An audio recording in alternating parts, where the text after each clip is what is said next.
Hello everyone, Daniel here. Welcome to my video. Should doing extreme vocals hurt your throat or your vocal cords? The short answer is no, it shouldn't, of course, but let's go into more detail and look at some examples. The biological answer is you don't actually use your vocal cords when you do extreme vocals, screams or growls. You use what is called false chords or false vocal folds. That is, you use that to create a distortion sound. The sound that makes it metal. These false vocal cords and folds are evolutionary in us.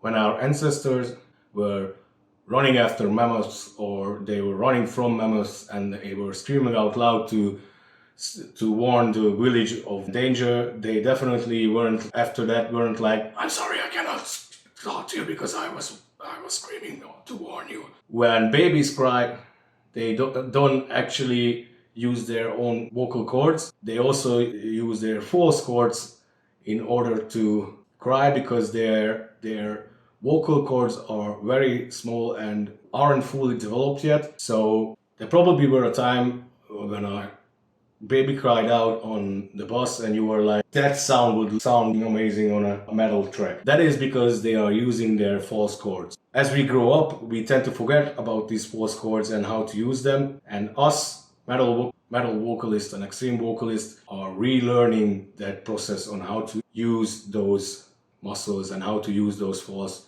vocal cords and false folds. There are two main feelings that you should really look out for in your throat when you're practicing. One is that when you do some extreme vocals and you practice and you feel that during one of the practice or one of the screams or growls, your throat immediately starts to itch and hurt so much so that you have to cough. That is when you have to take a step back, look at it, and try to figure out what you are doing wrong. Maybe ask the advice of an extreme vocal teacher or a vocal teacher, because you might be tensing up in a bad way in your throat, or you might be using your tension in a wrong way. The other stories that you have to look out for is when you were practicing for like 5 to 10 minutes and you feel a sore or a tickling or a little hurt in your throat, then that is because these false vocal cords and your vocal cords are tired, and just like any muscle in your body, these muscles also require regeneration after a workout. So stop the practice and use the regeneration time wisely, because if you do it in a good way, the next time you can practice for even longer periods of time, for like 10 to 20 minutes, for example. Warm-ups are really good if you want a help not to feel any sore during or after your practice. If you want some examples of warm-ups, then check out my online extreme vocal course. And if you want more advice, then subscribe to my channel.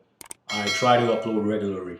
And as always, practice wisely, take care, and metal!